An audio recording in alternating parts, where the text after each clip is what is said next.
ladies and gentlemen, welcome into the Legit Football NFL podcast. It is your boy, Kevin Phillip Fox, and I am back and better than ever. Very excited to talk all NFL things with you guys today, but I'm not doing it alone as per usual. And this time we have a return to form coming off of the injured reserve after a 4-game suspension for moral gray area reasons that we won't get into. The man from down under, Mr. Adrian Revito. Adrian, how are you?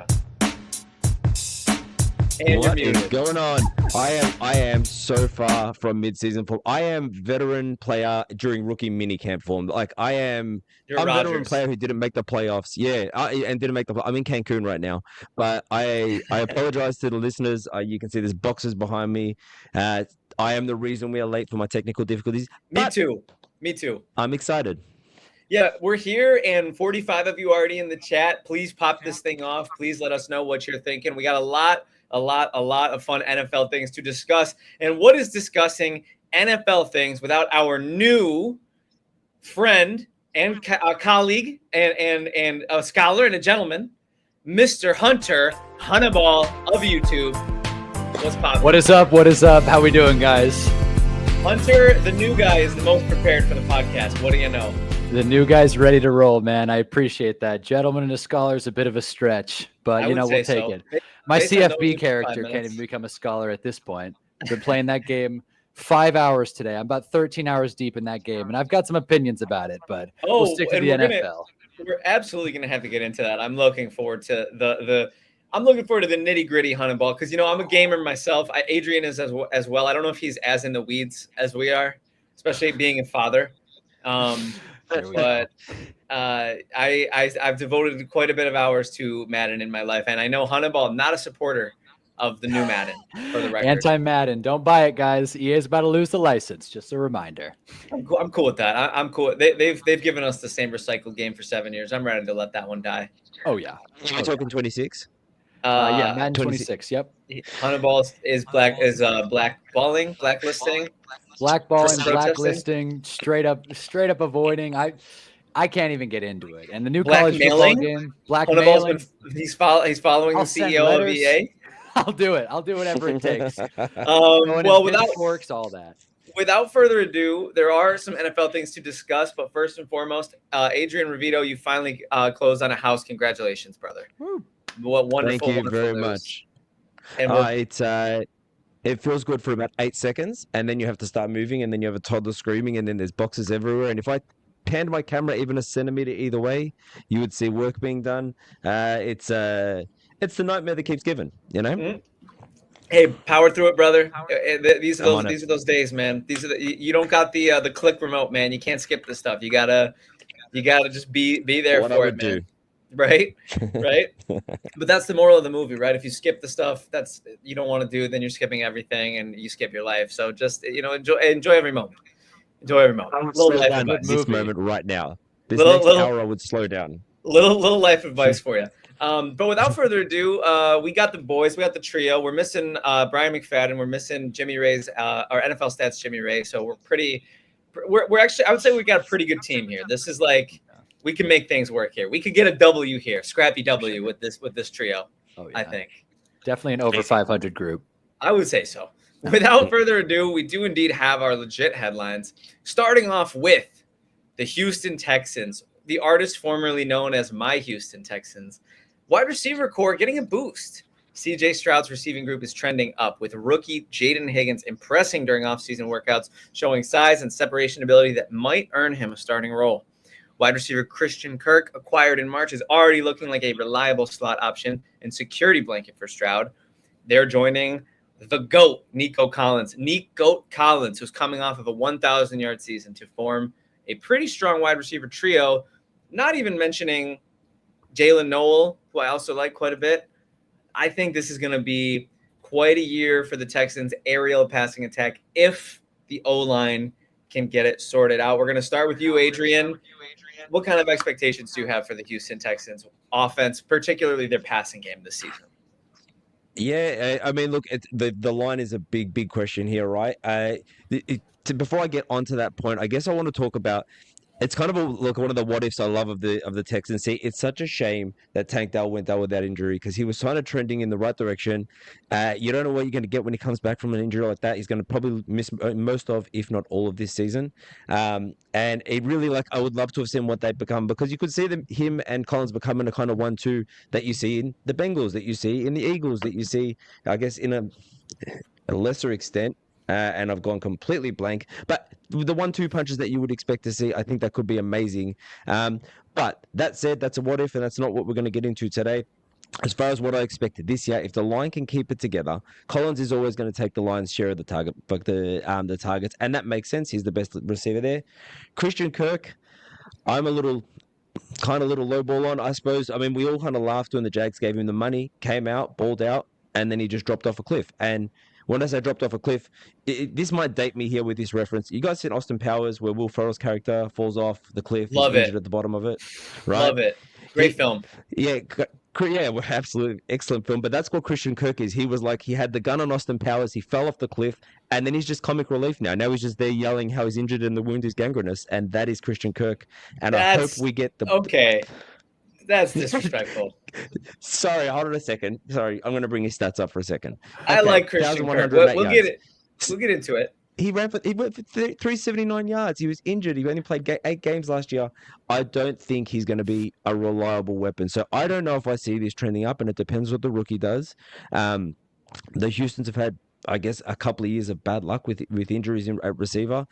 Collins has to stay on the field as well. So this is all to say is I don't know if I'm as optimistic as this headline would, I guess. Yeah, and Hunnaball, please feel free to take that signature Adrian rant and just run with it, man. Look, I don't understand the Christian Kirk hate. It sounds like he burned you last year. Crazy. It sounds like he got you. Flagrant. Yeah, you might call it I might have loved him in 2022. Oh, we got a new person in the fray. Yeah. No, I mean, when it comes to Christian Kirk, look, I just pulled it up because I had to Google it. He feels older than 28. He's 28. I don't think that's a marginally crazy age. Now, Christian Kirk's never been that elite guy. He's never been the guy he's never been a tried and true wide receiver 1. But I took him a couple years ago, and he was a tested option in PPR. He was solid. Now, as far as fantasy goes, Christian Kirk in Houston's a total wild card. Houston wide receivers, especially like we said, Jaden Higgins, the topic of this segment, especially with Jaden Higgins being a total wild card. But there's definitely room for Christian Kirk in this offense. I mean, you got 2 X's with Jaden Higgins and then Nico Collins, 2 6'4" big bodies. So there's definitely room for Christian Kirk to kind of take that slot, take those underneath roles, take that Z and Y spot a little bit. So I'm all in. The Texans are weird because the bar is so skewed with them as a team, because they're going to win the division. It's not like the Colts are going to make a surprise Daniel Jones run. I'll pound the table right now. I'll eat crow. If the Colts win the division this year, I'll eat crow happily on this podcast, but I don't think it's going to. The Jags are always a disaster, and the Titans are the Titans. So you got 2 teams usually that are competing for a playoff spot, and you got the other 2 teams competing for the number 1 overall pick. So you're probably going to make the playoffs with this Texans team. Now, are they up and down? For sure. Is CJ Stroud a little bit of a wild card? Did that rookie season overrate him a little bit? Maybe. But if you can get day 1 production from Jaden Higgins, this team could be dangerous. I mean, let's not forget, they almost had the Chiefs this year. They blew it at the end there, but they almost had them. So I'm just a little taken aback by the Christian Kirk hate. I mean, this is a guy who's been solid. Hold on a second. I have to ask you this, right? When the Jags signed him to that massive contract, did you think that was a deserved contract? No, of course not. Of course not. No one did. He did 1 year of good, and I refuse to believe that a 28-year-old player with 1 year of good. I'm up on my high horse now. I don't hate it that much, but I refuse to believe that 1 year of good out of what, 8 years in the league. 2, 4, 6, I want to say that was a really bad free agent receiver class too. Yes. I'm pretty sure as a Giants fan, that was the Kenny Golladay year. And, nightmares there. He wasn't as bad as Kenny. I personally wanted Christian Kirk in Buffalo catching passes from Josh Allen. So I can't knock it. I'm a fan of his game. I love slot receivers. I love separators. They're kind of like my weakness. I kind of, in Madden, my seasons, if I play all 17 games, you better believe the slot receiver and the running backs and the tight ends are all going to be the leaders in receiving. That's just how I attack. I'm a quick game guy. But I digress. So Hunnaball, you need to know a little bit of legit football lore. I'm historically amazing at predicting teams that were horrendous the year before who are going to be really good the year after. We call them our off-season darling teams. Okay. So 2 years ago, before the Texans took their jump, I was on it. They were my off-season darling team. Year following, I was on the Commanders. So I got a lot of love for the Texans for that. But I think some things have tilted, and I'll be honest with you. I got some residual love for Nico Collins. Oh, yeah. I will always appreciate his game. He's so good. But I think we forget following Tank Dell's injury and given how horrendous the offensive line was, which it is a completely different group. I don't know if it's a better group, but it's a completely different group this year. We'll have to see. But just because you're on it, we talked about this last week with the Steelers on a ball. You could be moving and going nowhere fast, bro. I kind of think that might be what's happening with the Texans and their offensive line, but we shall see. Regardless, Nico Collins was mid down the stretch in fantasy. Might be kind. Yeah, I can't disagree with you. I recall getting burned down the stretch because I got him in a couple dinos. I'm in on the Nico Collins train. He's one of my favorite players. He reminds me of Eric Moulds, Bills legend. Similar game, similar build, but he hurt us down the stretch. And if the rookies are good and Kirk comes over and he's like better than he was before, but that's a lot of ifs. Hope's not a plan. So I think I'm a little. If I got to give you a 1 to 10, I think I'm a 4 on the Texans passing attack for next year. Round table numbers, and then we'll move on. I'm in line 4. 4. I'm gonna give him the benefit of the doubt. I think, like I said, really easy schedule. I think CJ Stroud's finding himself. He got over that sophomore slump because CJ Stroud had some slog games last year. I remember Texans Packers. My goodness. Mm-hmm. But I just think with all this rotation, they seem to always find a way. Tank Dell, not huge draft capital used on him. He became an elite receiver. I don't see why Jaden Higgins can't do the same. So, I think it's a good group. If I had to put a number on it, I'd say firm 6, maybe even a 7, 6.5. I think if you were going to go, if you said 7 with your chest, I'd probably give you a little pushback, but 6, I can stomach that. 6 is the high end of the range. That's kind of if things go right. I think they're a 6. I think they're like a top 12 to 15 passing attack, but I digress. We can talk about this all day. Nevertheless, nothing more exciting than the AFC South. Truly. And if you ask, we do have a local Colts fan, Jimmy Ray, the Himburglar. Jimmy Ray. He's not with us right now, but he's a massive Colts fan. So we know a thing or two about the garbage AFC South. Enjoy Daniel Jones, Jimmy. He's great.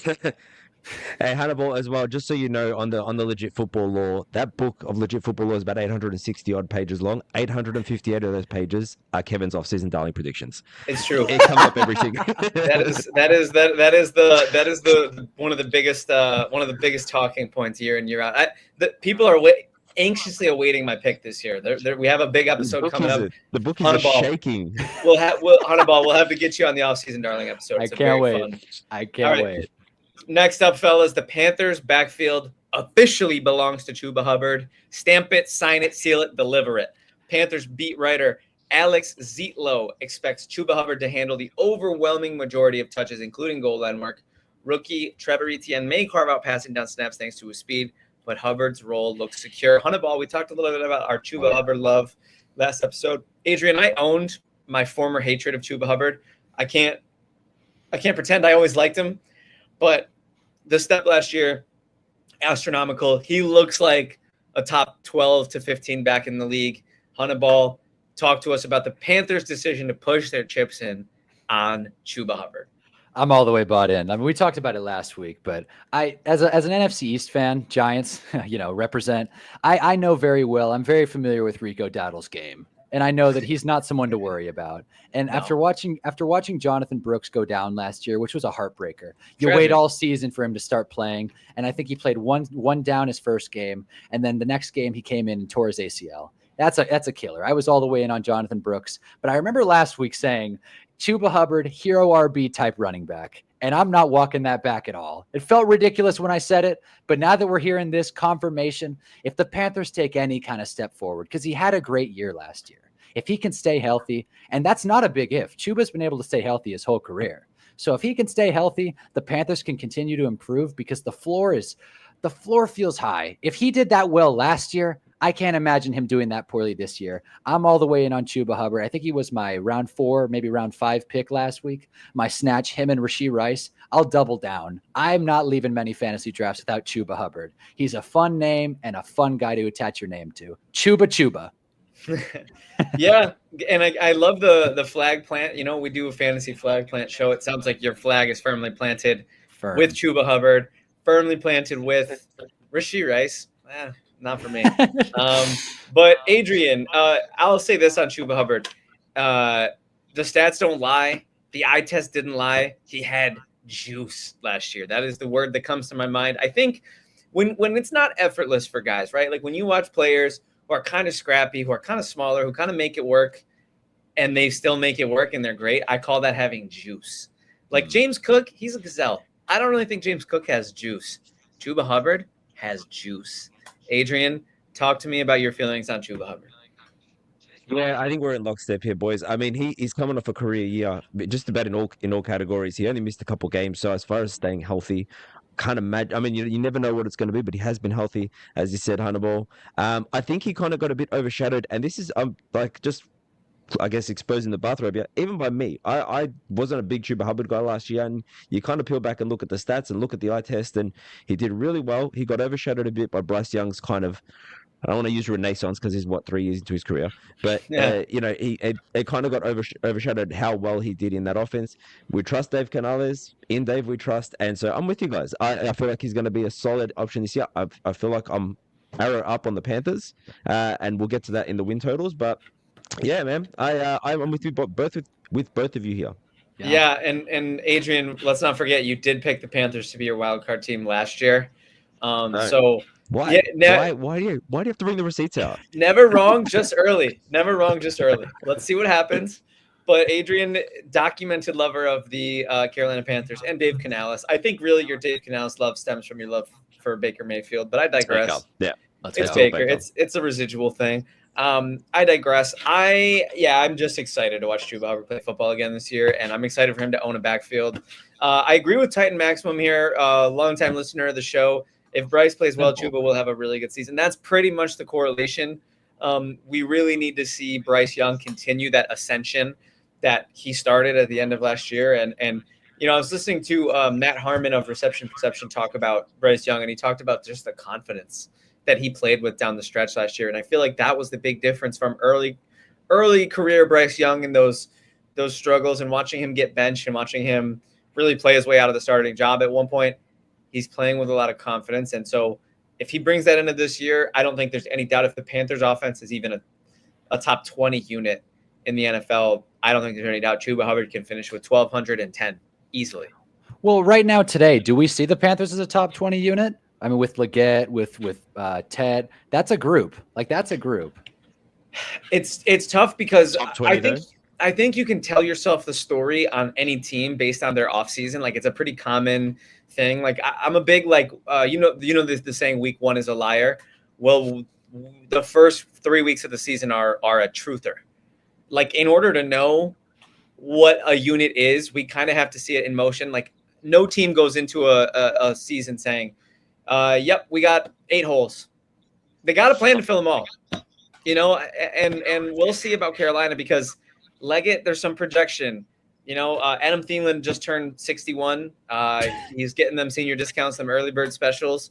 We'll have to see on Tet because he's a great talent, and they drafted him 8th overall, so they better have a plan for him. But Chuba, juice. I think we're in. Oh, sorry. Go ahead. No, go. I was going to say with Tet, I feel like we're in for a major shakeup. I think this receiver class in particular is really going to shake up receiver cores. We just talked about Jaden Higgins. If Tet can if we can get like a consistent showing from a lot of these guys, really great class. Travis Hunter, I forgot. So many good options. I think we're going to see a big shakeup of kind of how these teams' offenses work. But sorry to cut you off there. Yeah, Adrian, finish up. And my son's making his go. Debut. Oh, this is the best part of the show. I love this guy. Where's Fabian? Is he coming in? No, just he's backing out. Sorry, I apologize, guys. I love it. That's what I get for staying quiet for so long. People don't know I'm talking. Right. So I forgot what I was saying. What I was going to say is I think that the kind of storyline could go both ways, right? Because Leggett, he had his problems with drops, and I can't believe this was an actual off-season news headline. Leggett is working on catching the ball. Absurd. So, the judge machine. There's kind of a little bit of like hope, I guess, around Leggett, but if he does well, it's going to be like, see, we told you. And if he does bad, it's like, look at last year's production. Tip McMillan. If he does well, see, we told you he had all the traits. If he does bad, see, we told you he doesn't focus on football. He's not all in on the game. It could go either way, and you wouldn't be surprised with the Panthers. So I don't know if I'm there for a top 20 unit, but I do think that there's going to be, like, to me, it's just arrow up. I feel like if they don't need to be a top 20 unit, they just need to continue improving, because Bryce Young looked like he was going to be a disaster. That unit looked like it was going to be a disaster. They changed coach. I don't even know how many times at this point. Now they've got their guy. They've got Dave Canales, who I'm looking at our last year's predictions, Kev, because I brought up our over-under, and I predicted him as coach of the year. Didn't get that right. Not terrible. Not I like the swing. Yeah. Yeah. They got that QB that they think that they believe in the building. They talk very high level. So I'm in, and I know this is about Chuba Hubbard. As we said, they've got a guy in Chuba Hubbard, and they've got a dude at running back. Definitely. Absolutely. All right, ladies and gentlemen, Anthony Wayner, the producer, I hope you're ready. I hope your finger's on the button, because it is time for our main topic. Oh, let's go. Now that his finger was not on the button, but that's okay. You know what? We live. He threw the button out the window at this point. We keep He's still looking for it. It's the Legit Football NFL podcast. We build the plane as we fly it. That's the rule. We are doing NFC team win total over under. This is one of my favorite shows. I don't know about you guys. I'm doing no bet July. I'm taking the month of July to not. Thank you, Anthony. Better late than never. I'm taking the month of July to not place any bets, so that I have more of a bankroll for August and September. Adrian, don't adjust your headset. It's real. It's real. That does not sound like the Kevin I know and love. 30 days. It's tough. I'm shaking. I wake up in cold sweat every night. But without so I'm going to tell you guys what I would do, and I'm not going to do it until August. So I will be getting different prices on these than the masses, but I will still give you my opinion, and we may or may not see our favorite segment, #BetKevsRent, later in the show. But beforehand, we might as well dive in here. Well, you know what? Actually, this is a great time to do our ad read. Hey, if you love NFL news, if you love the NFL, if you love emailing, if you love mailing lists, sign up for Legit Football. I mean, what the H are you doing if you're a listener of this podcast, one of the 370 people watching live, and you're not already subscribed to the Legit Football NFL podcast? Go to legitfootball.com, give them your email, and you get 6 NFL headlines in your inbox every day. As simple as that. Hands down, best way to get your NFL news. Without further ado, anything you guys want to add on the greatness of Legit Football? Costs you nothing. Teaches you everything. Knowledge is power, guys. The freeness is good. Yeah, I mean, if you love what we do, we get a lot of info from there. If you hate what we do, we don't read it at all. That's where all the good stuff is. Never heard of it. Choose your own adventure. There we go. If you don't like what we do, I've never heard of it. Ladies and gentlemen, I love that you censored hell, by the way. You said, what the H? It's just, you're such a wholesome dude. You know, man. Every once in a while, I get a moment, I say H sometimes. I say the H word on the pod sometimes, but, it's family audience. I want to make a good impression on Hunnaball. It's our second pod, so. I just finished high school. Right? So, ladies and gentlemen, we're going to start in the NFC East, where Hunnaball is very familiar with. We're going to go top to bottom. Sorry about that. So, it's going to take a while for us to get to Hunter's team. But we're going to start with the reigning Super Bowl champions, the 11-5 Philadelphia Eagles, with Mr. Saquon Barkley at the helm, Mr. Tush Push Merchant himself, Jalen Hurts. Fellas, I'll kick us off here. We'll go round table on who starts it. I'll start with this one. There's a lot of fear about Saquon Barkley and the usage of last year. NFL record 392 touches throughout the regular season and playoffs. I'm like 80% in on Saquon Barkley. Like of course there's that chance that the overutilization gets to him, but he's been great his whole career. Hunnaball knows that as a Giants fan. I'm sure it kind of breaks heart a little bit. Yeah. But he's a lot of it. He's just a special talent, and The offense is going to be similarly good. I'm always going to be a little nervous about Philly's passing attack. Jalen Hurts as a thrower doesn't quite inspire me as much as, the other great quarterbacks in the league. I do think he's a tier 2 or 3 quarterback. There was a time when he first came out, when he first started having really good seasons, I kind of thought he would grow into a better thrower, but I feel like he's kind of plateaued. He is what he is as a passer, and I also weirdly don't really feel like he's that special of a runner either. I'm sorry. Like, I don't know. I like Hurts a lot as a player, but I think he's kind of a sum of all parts is better than he's kind of a jack of all trades as a quarterback. I don't really feel like he does anything particularly too special apart from obviously converting almost 100% of his 4th and 1s, 3rd and 4th and 1s, which is something to be said for that. 11.5 is pretty rich. They have a great offensive line. I'll have to defer to you guys. You guys are going to have to fill me in on the Philadelphia Eagles defensive moves this offseason before I make my official pick. Hunnaball, let's go to you for the roundtable analysis, and we'll close out with Adrian, and then we'll make our picks. Yeah, I mean, so like when you look at the Eagles team, there's a bit of a movement on the defensive side. They lost some pieces. That's what happens when you're going to win a Super Bowl. And to be honest with you, I was on record earlier this morning talking with someone about the Eagles and how I think they'll probably win the NFC just because of absence of a number 1 contender. Defending champs makes sense. But I will say 11.5 is rich. 11.5 is rich. And I just pulled up their schedule. That's where my head was going. I just pulled up their schedule. Here's what's going to happen, right? Week 1, Dallas, right? That should be a win. Right. Week 2, Chiefs in Kansas City. Then you got the Rams, Tampa Bay in Tampa, Broncos, and then my Giants. I'm not saying they're going to start 1-4 or 0-5, but that's going to beat them up. And if they don't start hot out of the gate, we all know the headline. It's going to be Jalen Hurts can't do it. Jalen Hurts won't be able to replicate his success from last year. You got Nick Sirianni, who's really fun to rip on when they lose. And I think the noise is going to get in. You get that with compounding with the Super Bowl hangover. If they have a slow start to the season, they're not getting to 11.5. Does that mean they can't be able to compete in December? No. But this is an Eagles team that's very momentum oriented. We remember how they fell off the wagon at 2023, about how the end of that season was a disaster. They had no chance of contending by the end of it. And it wasn't because of health, it was mental. So if there's ever a time for the Eagles to take a mental drop off, it's the beginning of this season. So while I don't think they're going to do bad, and I'm inclined as a Giants fan to root against the Eagles, especially because of Saquon, how he broke my heart, I'll tell you, man, 11.5's a lot. They might sneak into the playoffs and make a run, but 11.5's a lot. I'm smashing that under for sure. What do you think, Adrian?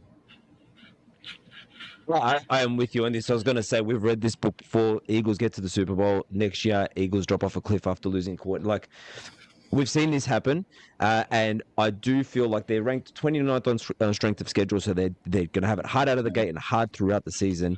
I'm with you, man. It's like hitting 12 wins every year is not easy if you're not the Chiefs, Bills, and maybe a handful of the Lions at this stage. Yeah, I had to give you a shout out because they always compete. So I'm going under. I went. To be fair, I went under on them last year, and they knocked that out the park. So yeah, and I do want to close out the discussion, the roundtable discussion on the Philadelphia Eagles with kind of just confirm it. Like I think Hunnaball really, you spun a good narrative there. I think there's a world. I think with betting and with predicting, you have to charge forward as though you're going to be right. And so if you foresee that stretch in the beginning of the season being as murky and rocky as it very well could be based on the really pretty sharp analysis that you just gave, I think we're going to go trifecta under on the Eagles. I think you convinced me. I was kind of on the fence. 11.5 is one of those numbers that's just like, you can't fall out of bed and win 12 games. That's just not going to happen. That's one game too many. Where the Texans last year weren't very special. And did they win 11? Like, they weren't a special team at all. And I swear they won 11 games. And they play in the AFC South, to be fair. That's the difference. That's the barometer, right? And I'll say the East, the NFC East, respectfully, Hunnaball, is not, I would say, not the most scary division on paper. It's a good division. It's not the most scary on paper. We'll cover the rest of the division. I've got a little bit of a pushback. We'll talk about it. Got a little bit of a pushback to that. And speaking of that, that's going to send us over to, I guess we'll go to Adrian first. No, I'm trying to time it out so that you get the Giants, Hunnaball. How do we give me the math? I mean, I think the Giants are going to do better than the Cowboys. So give Adrian this next one, and we'll go Giants after. Let's roll it. All right. We can go out. Yeah, let's do that. Or is that out of order? I don't have the totals. It is, but that's okay. We're looking at the totals. You know what? I'll tell you what. I'm going to come back. Adrian, kick off the Commanders, and we'll come back to Hunnaball regardless. There we go. Okay. Are you sure? You don't want your team? I could take the Cowboys if you want. I got everything. I got everything to say about these teams. You know what? Like, let's just roll with it. Yeah. I did mean you, Kevin, because they're your off-season darling, but your former off-season darling. Ooh. Hey, you know what? Once a darling, always a darling. Unless you trade for Stephon Diggs, then you're dead to me. There we go. All right. So look, the Commanders. The Commanders are the Texans of last year, right? It's hard to have their expectations go any higher after having such an absolute balling turnaround year. So they're going into it. I'm just going to quickly check their strength of schedule. I don't believe it's easy. It's about middle of the pack, 19. So what's it over under 9.5? Look. Jaden Daniels has been in the headlines. He seems like the kind of dude who works and who doesn't rest on his laurels. We talked about this last year where CJ Stroud was on every podcast. He was talking smack to Micah Parsons. He was doing the media world tour. Jaden Daniels does not seem like that dude. He seems like every headline I read is glowing. He's becoming more vocal becoming a more vocal leader. He's working on his techniques. He's working on his fundamentals. So I expect that Jaden Daniels feels to me like a guy who is not going to do the CJ Stroud, who's going to come out and deliver again. That's not hating on Stroud. He a lot of things were situational, but I do feel like Jaden Daniels is going to be able to come out and play like he did last year. I don't feel like they've done anything wrong so far as the Commanders' offseason moves. So for me, 9.5 seems like an easy over. It's one of those ones that I would. With my chest, I'd put it in. I'd put them in an 11 win. They're favored, I believe, to win the East at the moment, despite having the Super Bowl champions in there. So, for me, I'm going to bang the over. Yeah. Wow. Adrian, again, hard-hitting analysis coming around the table here, fellas. If you're one of the 428 people watching, drop a comment. Let us know what you think. Philadelphia, Washington so far, but we'll keep it moving. We'll keep chugging. I'm going to make this short, sweet, and simple. I'm going over. I think Jaden Daniels is a top 5 quarterback in the league. I like the coach quite a bit. If they can get McLaurin sewn up, that'd be pretty cool. I'm a little nervous about the contract and the lingering. If he misses any of camp, those hammies get a little sensitive when you miss some camp, especially if you're a 29-year-old receiver. I want to see Terry McLaurin put pen to paper soon. I don't think it's going to affect my pick. I think I'm going to take the over either way because I have so much confidence in Jaden Daniels. This is a whole nother episode, but I do think he's a top 5 quarterback. I do think I'm comfortable going there. I'm always a little early to the party on these guys. Sometimes you're wrong. Hunnaball, I was kind of in on the Daniel Jones, Brian Daboll thing. And sometimes you're wrong, Hey. So I said it with my chest. I wasn't mad they paid him. So, I'm sure you weren't either. It felt like he won a playoff game. It felt like an okay decision. I do. Vibes were an all-time high. Yeah. So I'm just gonna save us some time and just make this really easy. I'm going over. I'm confident in the Commanders. They were my team last year. I don't think they're gonna have a Texans sophomore slump. I think they're gonna win 10 games. Yeah, I can't disagree with you guys. NFC East, been watching these teams for a while, and I've always said I'm never fearing Washington. That's always felt like an easy split for the Giants, and the Giants almost had them last year. But the truth is, I was on record last week to say that the Commanders are due for some positive regression. They won some close games, but that's already baked into the line. They won 12 games last year, and the line's only at 9.5. I didn't know they were the favorites to win the division. I think that's a little rich, but I will say everything you hear about Jaden Daniels is great. He went. I forget who was on the podcast, so I'm misquoting it, but someone went on Cam Newton's podcast and called him a straight footballer. He loves the game. This dude's looking at plays. He's not scrolling TikTok. He's not on Reels. He's reading the playbook just because he wants to. And it's tough not to root for a guy like that. So I agree with you guys. I can't oppose him. I think 9.5 is a bit low. I'd be surprised if that line didn't go up by the start of the season. But it's a team that doesn't have a lot of change going on. The culture seems great. Commanders fans are pretty stoked, I'd imagine, to finally have new ownership. I don't want to be the one to rain on their parade. Their time is now. I'd go over. Let's go. Look at that. Yeah, Let me ask you guys this quick question real quick, because I know, Kev, you said he's a top 5 quarterback. I do believe so. Today, right now, for this season, not long-term, because that can get a little handsy. Long-term, this season, is Jaden Daniels the best quarterback in the NFC? Yes, for me. Well, by that top 5, I would say you'd have to say yes, right? Right. I think Mahomes, Burrow, Lamar. Whoa! Am I missing someone? Yeah. You're so funny. So funny. By that top, Josh is coming up and on a lot of people's top spot. I know. Wasn't in order. He's getting a lot of ones this year. It's happened before. It happened after the 2021 season when he had the playoff game against the Chiefs, the coin flip game, 13 seconds. I still think, I mean, just based off of hardware, I think it's Mahomes. If I'm going in order, I think it's Mahomes, Josh, Lamar, Burrow, and then to me, it's Jaden. Fair enough. What about you, Adrian? I don't know about the order, but I got to agree best in the NFC. Wow. And that hurts me as a Packers fan. Hunnaball, how do you feel about that? List. As a Giants fan, it hurts me to say everything in my soul screaming against it, but I think Jalen Hurts is better today, right now. Just today, right now. It just you can't argue with 2 Super Bowl appearances. Did you take any exception to what I said about Jalen Hurts? Did you think I was wrong? I don't disagree that he's the jack of all trades, and I don't think he'd be the same quarterback on any other team. But there you go. 2 Super Bowl appearances, you just can't deny it. It's simple. But wins are not a quarterback stat, right? We can all agree upon that, correct? That's the hill I'll die on. That's a hill I'll die on. We'll have to do a whole episode on that. That'll be a fun one. For sure. Anyways, I'm gonna jump in here, take over the rotation. Dallas Cowboys 7-5, 7.5. This one's really tricky because Hunnaball and I talked last week about his disdain for Dallas, his disinterest in Dallas's weapons from a fantasy perspective. And I'm here to tell you, I'm your resident neighborhood neutral guy. You know, I don't have a lifelong hatred for Dallas. You know, I get it. They're one of the most hated teams in the league. I don't really understand that. Like, maybe if you grew up in the 90s, maybe, like, I don't know, like, they beat my Bills in the Super Bowl twice, so I guess I hate them for that reason. But Dallas has always been paper tigers in my lifetime. They're not scary. They're not threatening. They're not overly compelling or interesting. I was a Romo fan. I loved the backward starter cap. That's an iconic look. Some of T.O.'s best years, I was a big fan of. But there's a very, very, very dark and bad condition in the world of Dallas Cowboys fatigue. And I'm not a victim of it. But by the same token that I'm not too impressed by them, I'm also not too worn out by them. You know, I like Dak. I'm a fan of Dak. I think Dak is underrated. I do think he's a turnover machine. I do think he's a liability in big games. But 8 wins? You're going to tell me that a quarterback like Dak, with the bag that Dak's getting, with the weapons that Dak has, still having a pretty good offensive line?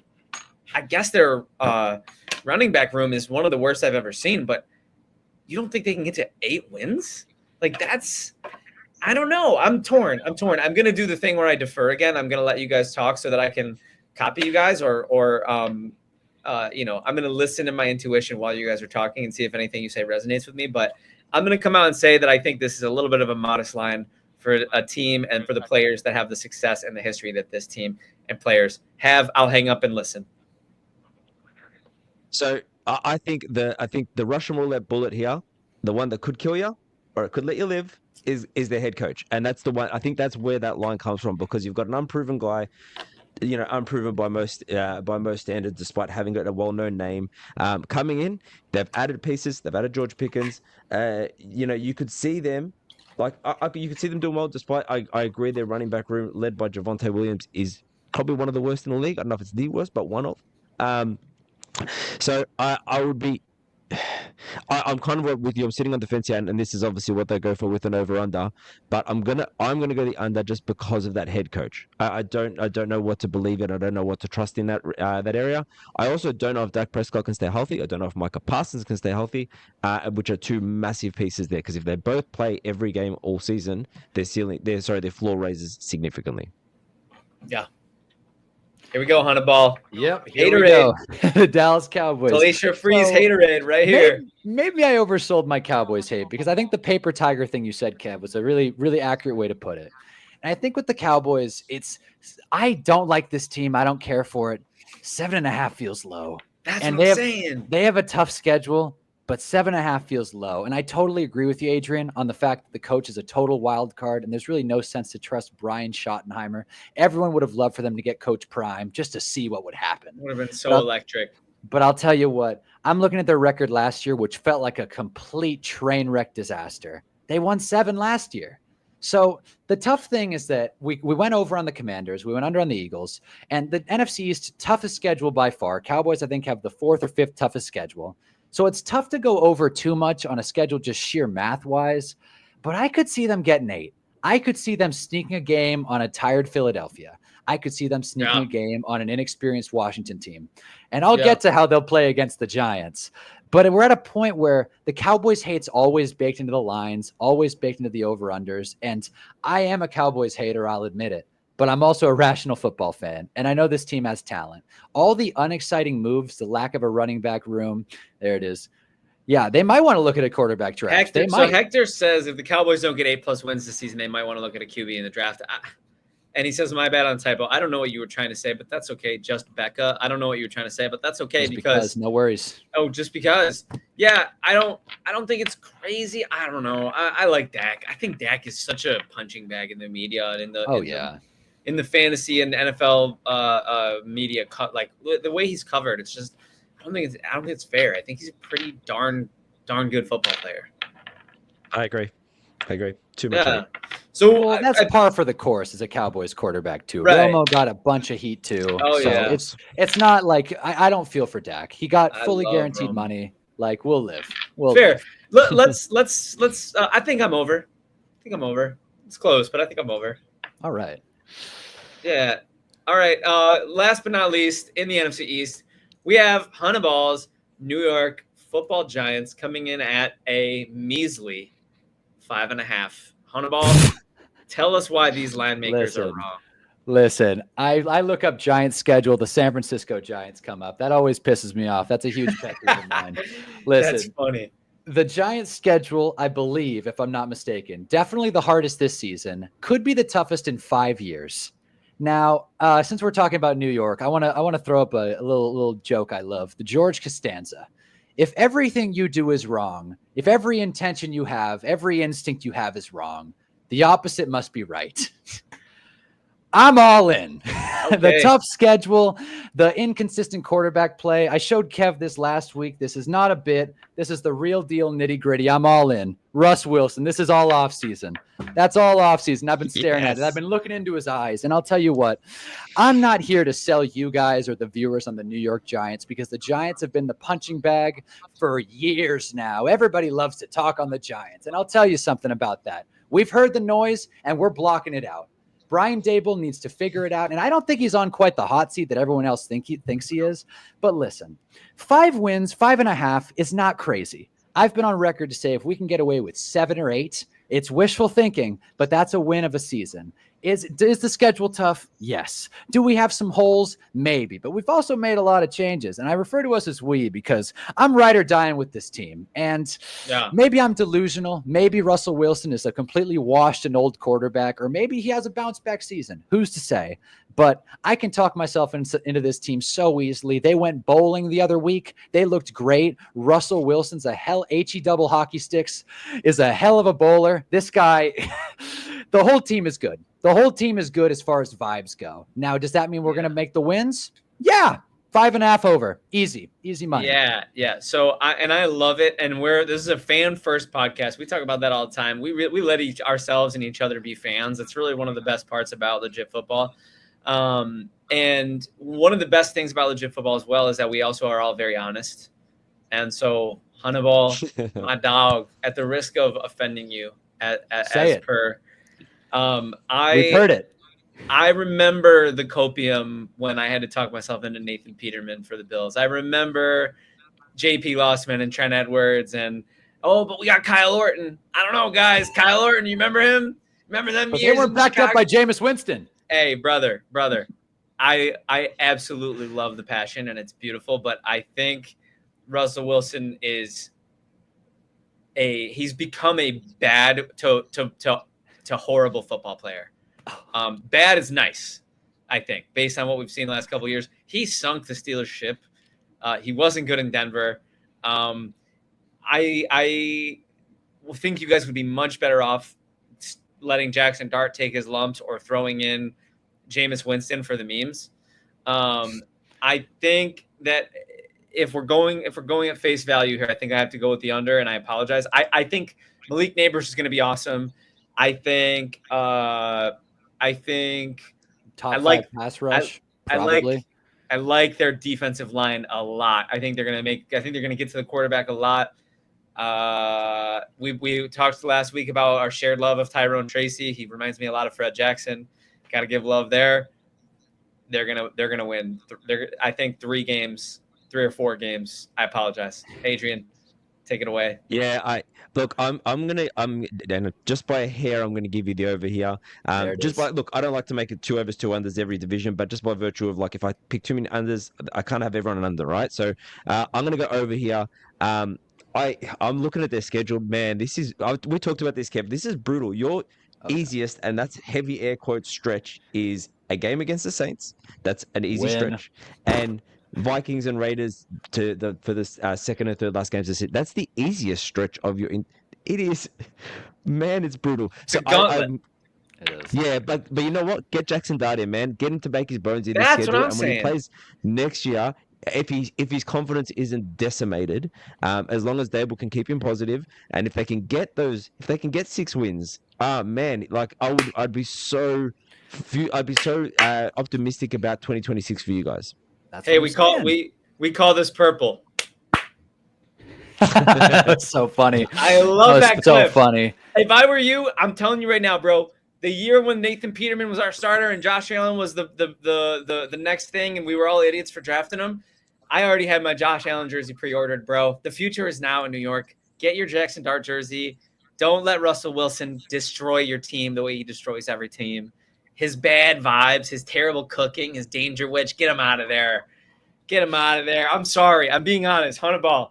You said Dak was overhated. Listen, Russ's second year in Denver was a considerable improvement. It's easy to lump it all together. My eyes bleed when I watch him play football. He's on my list of players I like to watch the least in the NFL. I used to love him. You guys haven't sat through Daniel Jones. Daniel Jones I've watched some bad quarterbacks. My stepdad's a Giants fan. I've seen more Giants games than almost any other team than the Bills in my life. And Danny Dimes, he had some fun years, man. That he won a playoff game. But even the playoff game. He had fun year. Singular. Yeah, he did. Look, I don't remember Nathan Peterman holding up a Super Bowl trophy. Just saying. I don't remember Nathan Peterman having a solid backup. And I'm kind of against you guys saying that Jackson Dart should play this season. If I don't see Jackson Dart once on the field, I'm not mad. He's raw. He doesn't need to get thrown out there in this just gauntlet of a schedule, like you said. I can debate for this team for hours. Kev, you took the under. You were talking about all the great things you love about it. The run game, Malik Neighbors, the pass rush, a new and improved secondary. Does that not count? Does that not count because we're the Giants? Teams who have great, fun, frisky moments, they'll be frisky. Frisky moments. They'll be frisky. Brian Burns is one of the best. Like Hunnaball, I'm being nice by telling you they'll be frisky. Take it. It's a win. All right. I'm not taking that for 1 second. My purple brethren. We got no time. We got our producer. We gotta move on. Absolutely screaming at us in the chat.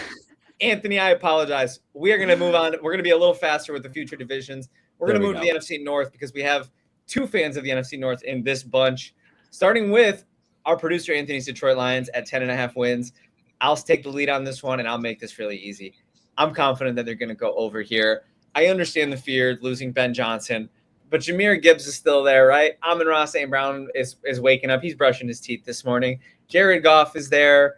He's holding it down. I do think we kind of have gotten a little over.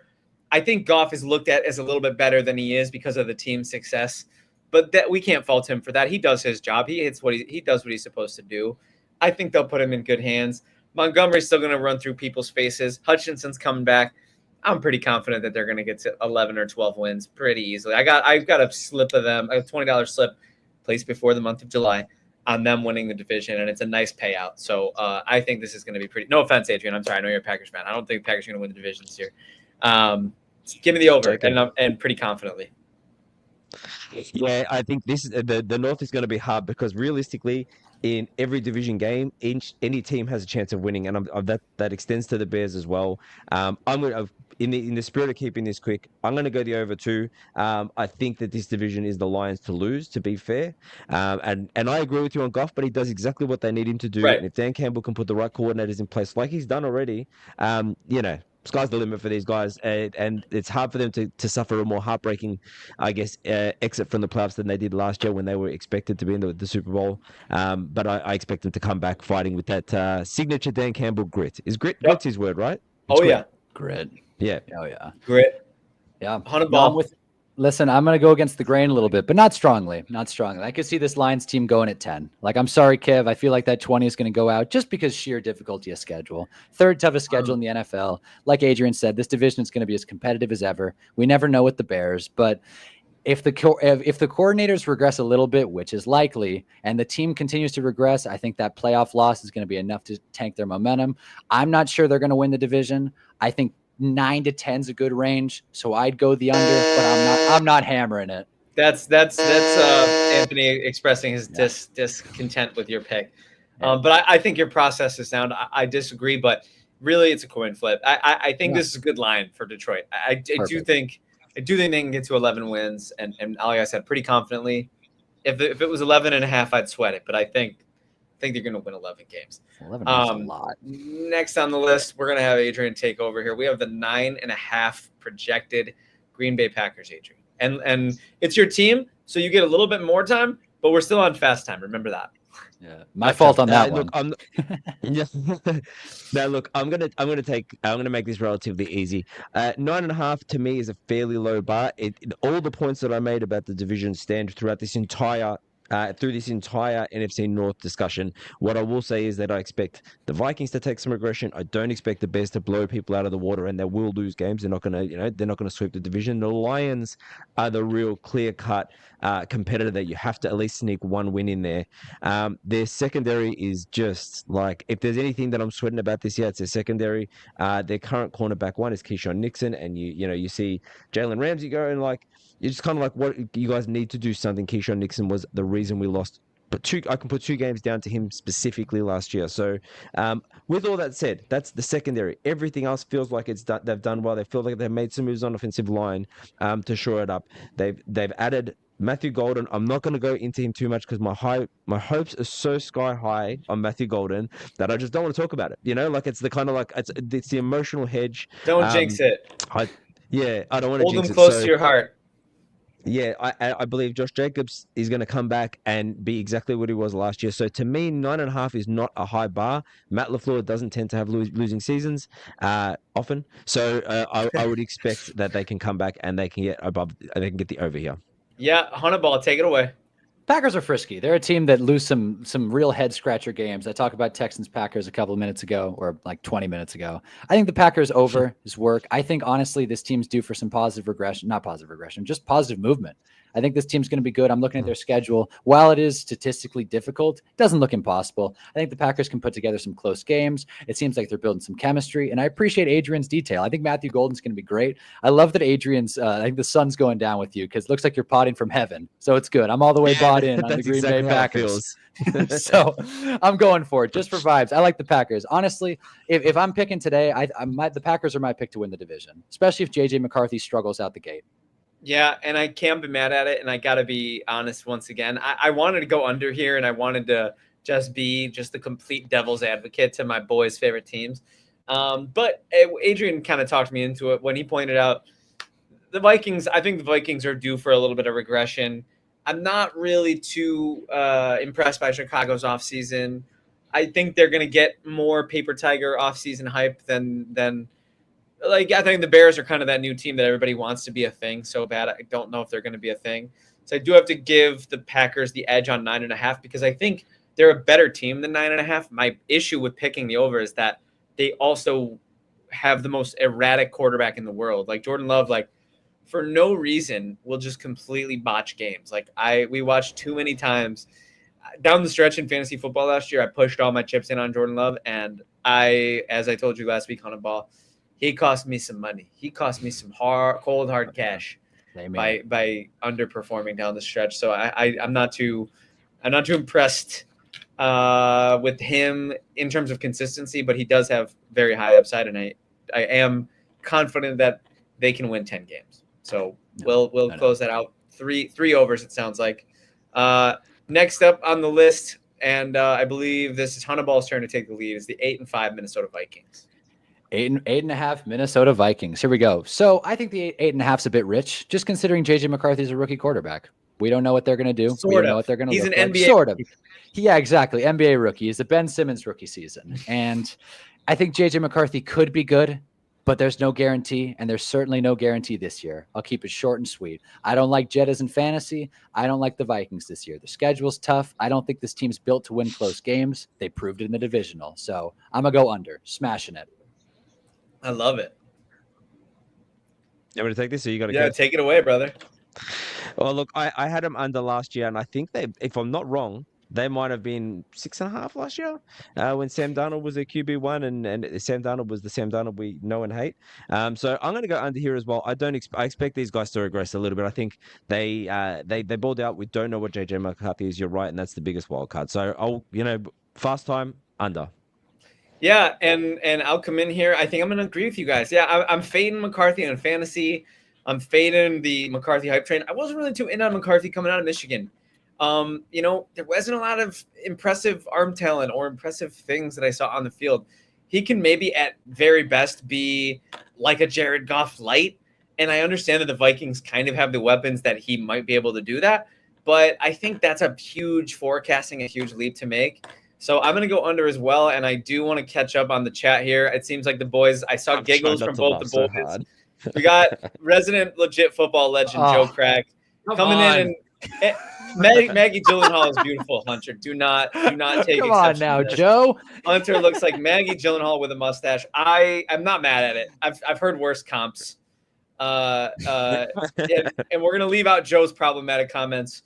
But without further ado, we have one more team to get to in this division, and that is the Chicago Bears at 8-5. Adrian, I'm gonna let you take the lead on this one because I know you have a lifelong hatred for them. Shoot. I was going to say, look, the Bears are, if not for the Cowboys, the Bears are the reigning off-season champions. Every year, they are the team. We get it.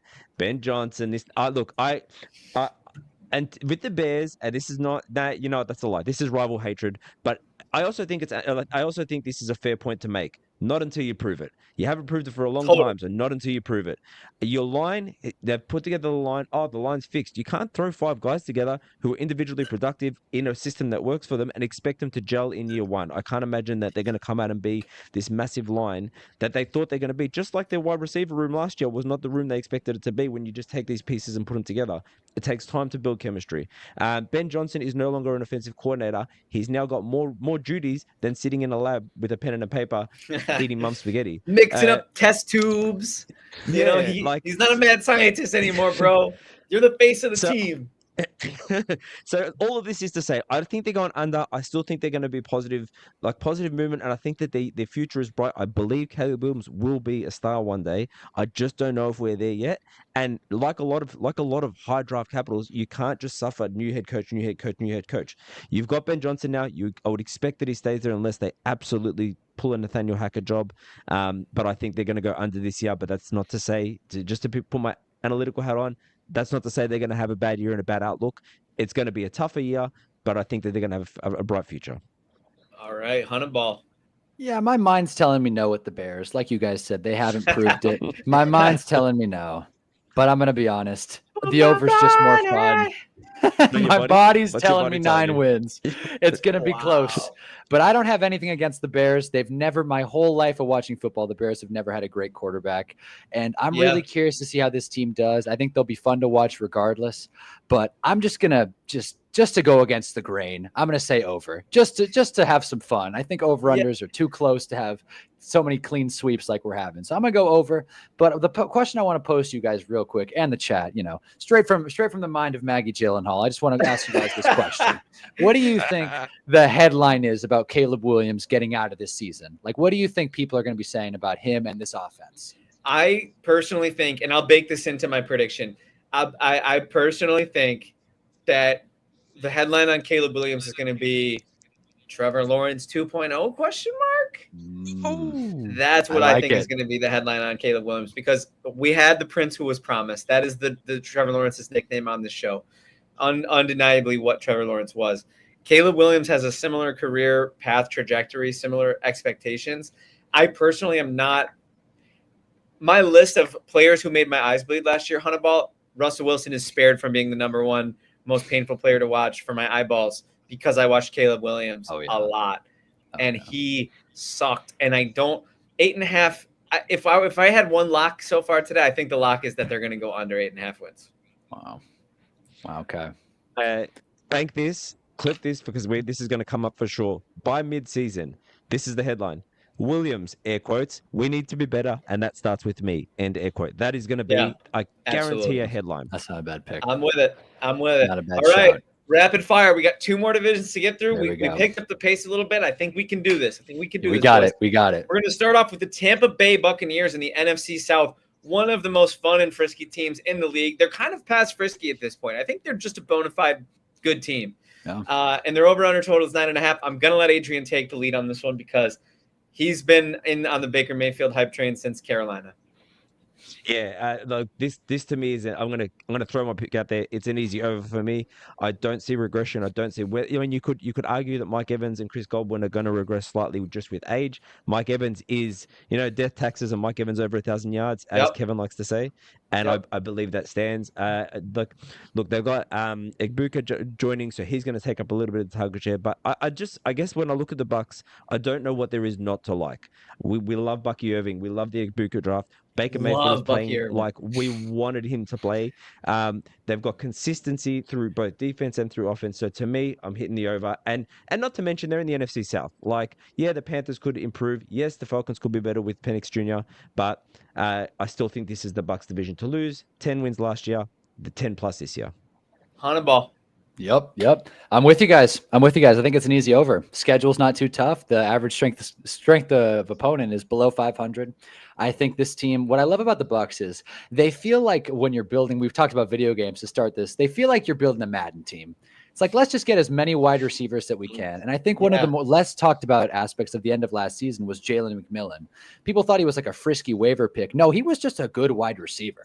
I was in the consolation bracket, and he won me my consolation games. It was sick. I'm all the way bought in on Jalen McMillan, and if you get him as your wide receiver 4, the culture seems excellent. They got a good run game, and like Adrian said, the NFC South has been a just wide open door for the longest time now. The Saints, I preview for the next few picks. I think a lot of these teams are going to be disasters. I can't see a world where Tampa doesn't make the playoffs. I think they're a bona fide contender.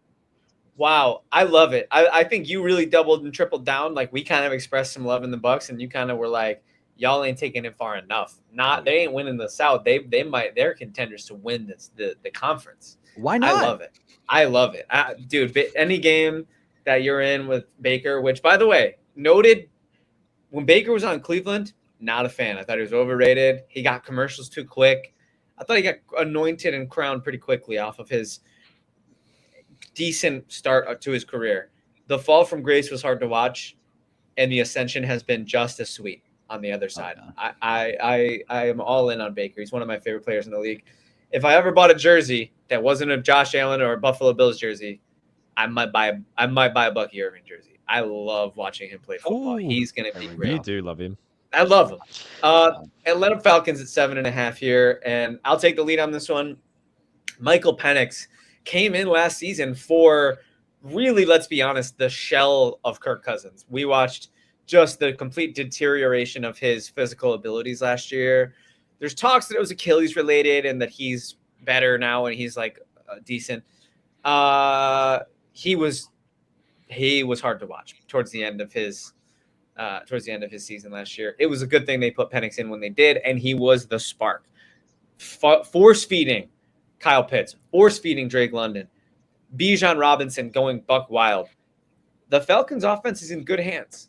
I'm pretty confident that they will have a good offense. Darnell Mooney, underrated piece. Defense is okay. They've been drafting some big pieces over the last couple of years.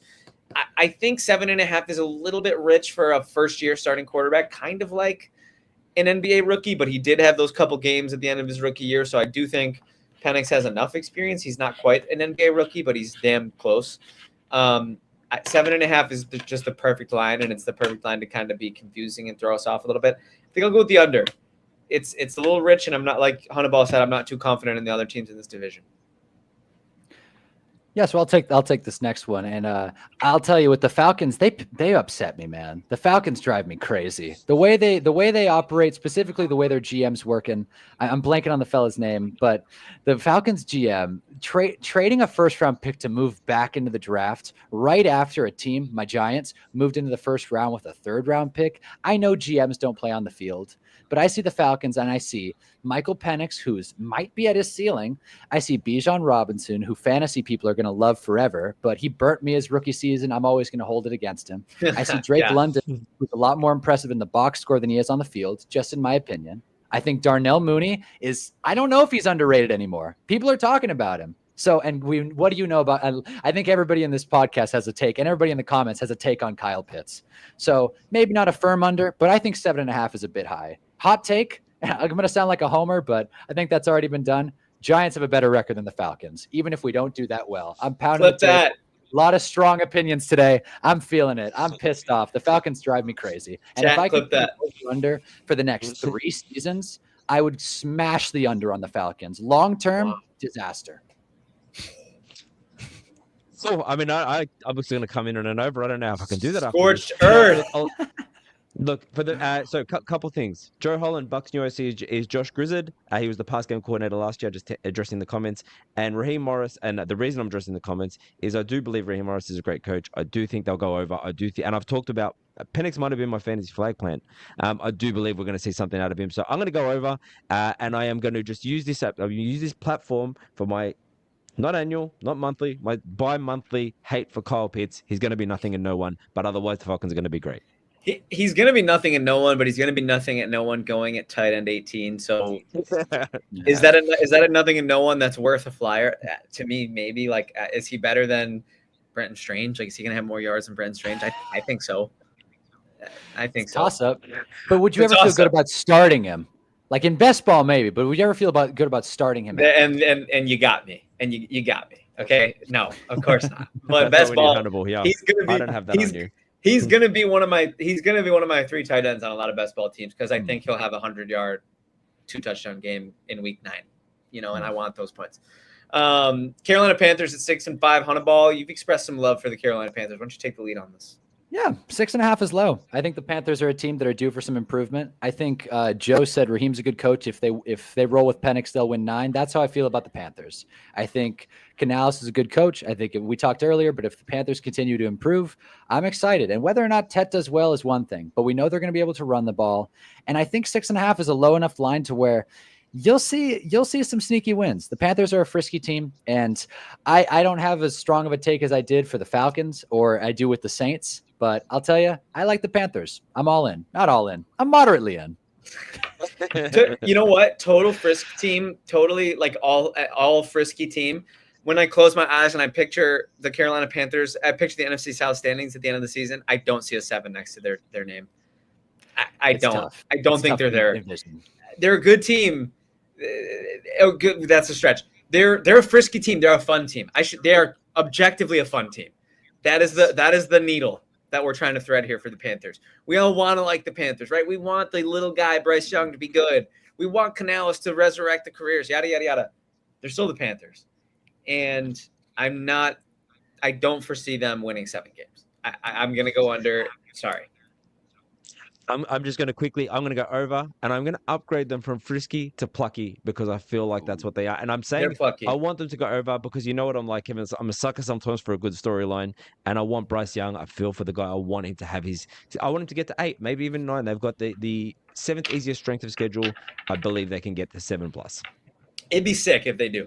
Last but not least, in the NFC South, we have the hapless, you might say hapless, New Orleans Saints coming in at 5.5. Again, to keep it quick, I'll take the lead here. I almost think Tyler Shuck might be the Bo Nix of this quarterback class. Whoa, Kev, frisky, my guy. Look, he's got traits. I'm a sucker for traits. Right, man. He's got traits. And I kind of think I love Rashid Shaheed. He's one of my favorite players. Alvin Kamara ain't dead yet. He's close. He ain't dead yet.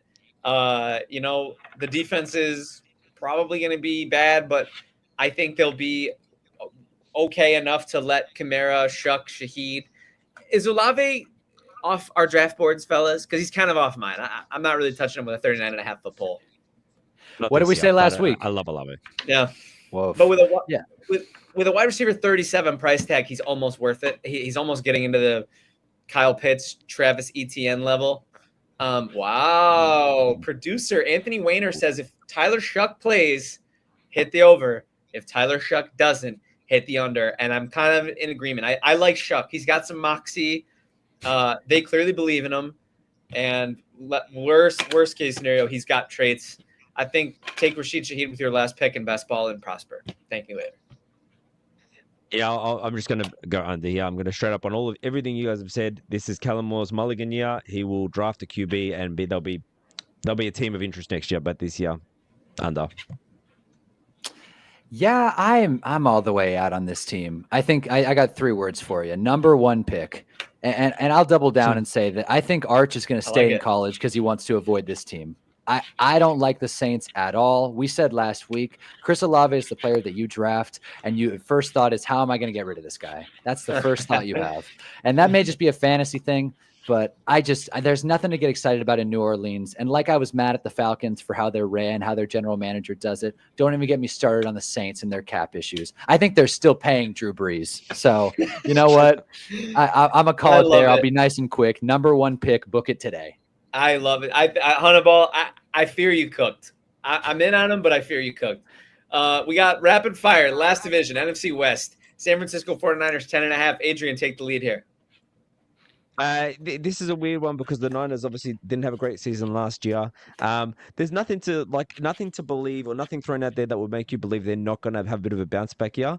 But I've mentioned this previously. I don't believe Christian McCaffrey is going to be the Christian McCaffrey of old. I think some of the injuries, they kind of concern me, and I feel like that team goes through McCaffrey. So I kind of see them, and more so because I like their division and I like the Rams, and I see a bit of a down year. I feel like maybe they've missed their window. They're paying Brock Purdy a lot of money. So I'm going to say under. Hunnaball. I know that's hard. So this is just one of those ones where I know that's like, I know I should be picking the over here. There's no reason. I can't give you an analytical reason for why. Call it vibe. Vibe. Yeah. Amen to that. Nothing wrong with that. We love vibes-based analysis here. It's one of our favorite Seriously.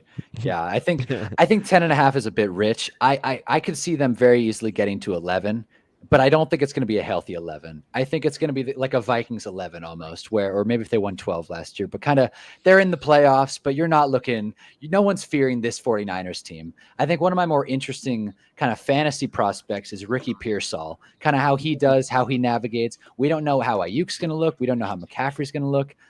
Kittle's entering kind of that twilight era. They could easily fall off a cliff, but that schedule is a cakewalk. So it's really tough. It's razor thin. I could see them going 9, 10, 11, but like Adrian said, that's the point of the over-under. So I'm just going to kind of blindly just cover my eyes and throw it at 11 and just hope for the best. I like it, Hunnaball. And Joe said it best. They always bounce back. They're kind of a ping-pong team. They have their on year. They find a bunch of weapons. They have their off year. They lose a bunch of weapons. We all know it's that turn. It's seesaw. It's their turn to be winners. Purdy's a great player. Underrated, truly, in my opinion. Great's a stretch. Yeah, great's a bit strong. Great's a bit. Well, we all got eyes though, right? Like that dude can ball. Like I mean, I know he's the AI quarterback. I know he's checking. I know he's checking the Shanahan boxes, but he passes the eye test. He's a good player. He hits the throws he's supposed to hit. He's a good player. He's not great. That's my thing. Hunter, you talk I'm with yourself. Super Bowl makes you great, right? Wins are a quarterback stat, Hunter, right? Brock Purdy was in the Super Bowl a year ago. I think he's the reason they lost that Super Bowl. Shanahan's the reason they lost that Super Bowl. Great, really. That may have ruined my day. Great. And like we all have eyes. Purdy's a great player. Brock Purdy's not great. What's not great about it? This is another conversation for another day. We can't do this right now. But I'm looking forward to it. I'm looking forward to it. We got to make a list. I don't know how you can take Jalen Hurts and then pick Purdy. That drives me. I'm not saying he's better. I'm not saying Hurts isn't great. I'm just saying Purdy's also great. I think Purdy's the top 11 quarterback in the league. I don't know if that's an awful take. Producer has passively aggressively changed the headline to the Los Angeles Rams to let us know, get the hell on. Hunnaball, take the lead on the Rams. So Los Angeles Rams. Yeah, I think they're fun. I think anyone that knows football, that's watched football for a while, can agree that Matthew Stafford is a great quarterback. Now, that's a great quarterback. Matthew Stafford's really good. I think you can trust it. I think you got Puka Nacua. I think the Devontae Adams, we talked about it last week, the Devontae Adams pickup is sneaky good. He might be old, but Kevin, you kind of talked me into it last week. I was kind of like, Devontae Adams is old, but he did close last season strong. And as a wide receiver too, in a McVay offense, he could get really strong. I don't know how to feel about Kyron, but they have running back depth. So I'm mostly talking about offense, but Jared Verse, a lot of people don't realize how good Jared Verse was last year. I don't think he showed up too much on the box score, but he did great. I think the Rams are going to contest really well with the 49ers. I just had the 49ers going over. I can see both these teams 11-10 wins. Yeah.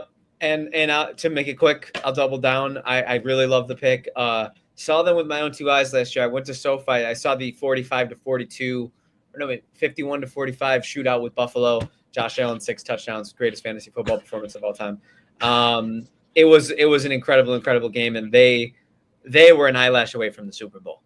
They were truly an eyelash away. For sure. Stafford hits that throw at the sideline, they're going to the Super Bowl, and they would have been a tough outing for the Chiefs as well. Puka Nacua is just incredible. Yeah, underrated on defense. Gotta give them credit where it's due there. They do a good job on defense, and over 9.5 is pretty easy. I think they have a puncher's chance to win this division. For sure. Yeah, I'm with you guys. And actually, now that I think about it, Devontae Adams was my fantasy flag plan overall. I feel like he's going to be the dude. Not the you gotta love him. Is, but you gotta love him. I'm banging the over. In fact, I'm like hammering the over. Yeah. Maybe your lock. Arizona Cardinals at 8.5. Yeah, I'm gonna take the Arizona Cardinals at 8.5 here. I'm gonna take the under. Okay, I'm officially at the point with Kyler Murray where I'm just tired. Okay, I'm sick of the talks of he's so good, he's got such traits, he's yada yada. I'm a traits guy, but Kyler Murray disappoints me year in and year out. James Conner's gonna get his. He'll fall into the end zone 8 times with 800 yards, and he'll miss a couple random games. I think Marvin Harrison will bounce back and be a little bit better than he was last year, but I think the Arizona Cardinals are kind of spinning their wheels. I think they're kind of stuck in mud, and they're just kind of spinning it and getting everybody around them muddy. I'm out on Arizona, and I think they'll win under 8.5. See, I think I picked them as my off-season darling team a year too early. I feel like this might. I don't think they're going to take the from the Rams. Oh, here we go. I'm looking at last year's repeats. Numbers, right? No repeats. I'm seeing this. I'm not taking them again. I've got someone new, I think. So I think Seahawks are going to be arrowed down for me. I think Niners are not going to. They only won 6 last year. They're not going to do that bad, but I don't think they're going to go above 7 or 8. If you talk based on what I was saying before, so I'm going to put the Cardinals over just by virtue of like schedule and the division they're playing in. They're going to have some tough games, but I do feel like they're another plucky team. They've been plucky for their entire life, effectively, but I feel like they're going to get sneaks and wins in here, and I do think they're going to get at least a winning record this season. 9. Woo! That's rich. 9's a lot. 9's a lot. I think the Cardinals are an interesting one. That's another thing I was talking about this morning with. The Cardinals are fun because they're another team where it's like, I'm very curious to see what the headline's going to be, specifically with Kyler Murray. And Joe kind of hit the nail on the head saying the team hinges on Kyler's health. I don't think that's a strong hinge. I don't think that's something you want to buy into. Yes, they made some defensive moves. Yes, they have Josh Sweat. And I really liked their draft. Getting Will Johnson in round 2, getting Walter Nolan, that's good. Steal. I don't think it's good enough. And we were talking about games we went to. And last year I went to Rams Cardinals, that one Marvin Harrison breakout game in week 2. Everybody's like, oh, Marvin has arrived. And then he, never did that again. So that was crazy. The eye test in person was awesome. People were high-fiving. Yeah, Will Powers, Austin Powers, exactly. We got all kinds of ranges of outcomes just because I think that the Rams and Niners are going to dominate this division. Kyler's health is iffy. I'm just not buying it. I don't think the defense is going to take that major step up. They overpaid Josh Sweat a little bit. We'll see. I'm not a big James Conner guy. I'm not bought in. I'm going under. Yep. I think smart money's on under. That's close to my lock, to be quite honest with you. Wow. And then last but not least, we have the Seattle Seahawks. It's at 7.5. They're tricky. They're a tricky one because I disagree. I feel Hunnaball is not having a hard time. He's not losing any sleep over this pick. I think if the Darnold from the first 15 weeks shows up for Seattle, I think they can win 8 games. 7.5 is one too many for me to comfortably pick the over. So I will be also joining you on the under, but I don't. This is one that if I had to say 100% bankroll, I'd probably put -$1 on this. That's how unconfident I am. My best advice is to bet the under, but I wouldn't. None of my personal investments will be on this because there's too many things. JSN could be, Hunnaball, I talked to you last week about the very likely possibility that JSN is being overdrafted in fantasy based on after a wide receiver's breakout season, they always get overdrafted. Ken Walker has been one of the best looking running backs on the field, but he doesn't stay healthy and he disappears from box scores all the time. Charbonnet, the change of pace. Do they have a tight end? Noah Fant? Are we really still trotting out Noah Fant? Is Jimmy Graham still on the Seahawks? AJ Barner, undrafted? Come on. I don't think this is going to be a very good team, personally. 7.5 is just too high. But again, Darnold could go out there and be the Darnold that we saw in Minnesota. And I think they could win 8 games, but I'm gonna hedge with the under. So I think, to me, I'm going under here. I see that this is going to go pretty bad, this experiment. Sam Darnold, for me, is a man he's a man that needs confidence given to him. He's not a man that has it. And that's just by virtue of his career. He's had it tough from the word go. So he's coming into a team that has also drafted a rookie QB that can get out of his contract next year if they want to. And this guy's not Kevin O'Connell. He's not a leader of men, to me. I don't think so. You've got JSN. He's their wide receiver 1. Absolutely broke out. But then you've got Cooper Kupp, who flourishes in the same spot. MVS is your go route guy. The guy can't catch a ball unless it's from Patrick Mahomes in the playoffs. Other than that, he's kind of useless. And I say that as a Packers fan who used to have high hopes for him. I think this is going to be a rough year for the Seahawks. I think that Jalen Milroe will be starting week 10. Wow. No, week 8.5 over under. I'll take the over. I don't think we're going to see him. Maybe 3 or 4 games at the end of the season if they're out of the playoffs. I think that's the only world where Milroe gets starts. We'll see. Yeah. I think we could see the scene go Sam Darnold. It's under. Possible. It's possible. Yeah, guys, I'm not going to lie to you. After talking through this division, I was kind of iffy on the NFC West this morning. I feel very strong about 2 things: the Rams under and the Rams over and the Seahawks under. That, I am very confident in that. I've been confident about a lot today. I'm probably going to be wrong about a lot today. What can Sam Darnold not do? Play when there's pressure. And this interior offensive line is a train wreck.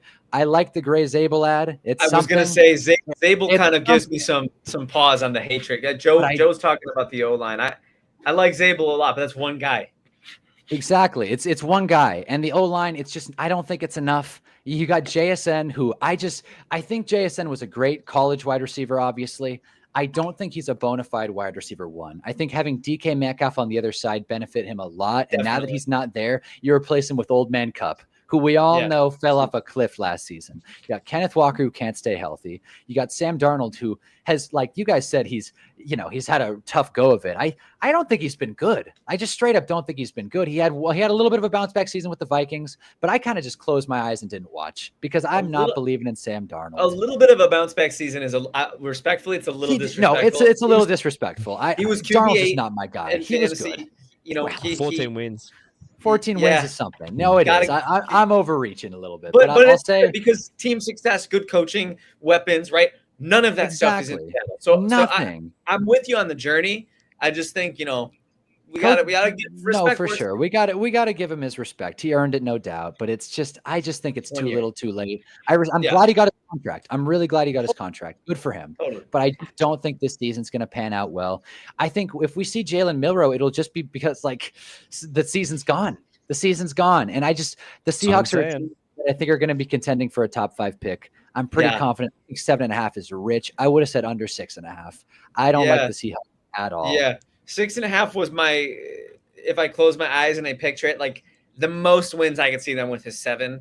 So 7.5 is that's a not sleep good at night pick. That's a tossing and turning pick. No. Arroyo at tight end, Joe, not bad. I do love me the Miami Hurricanes. All the Miami Hurricanes that are scattered across the league. Damian Martinez, Cam Ward, Xavier Restrepo. I'm in on all those guys. I love my Hurricane studs. Also, so trash that you don't even know his name. I agree. Monroe.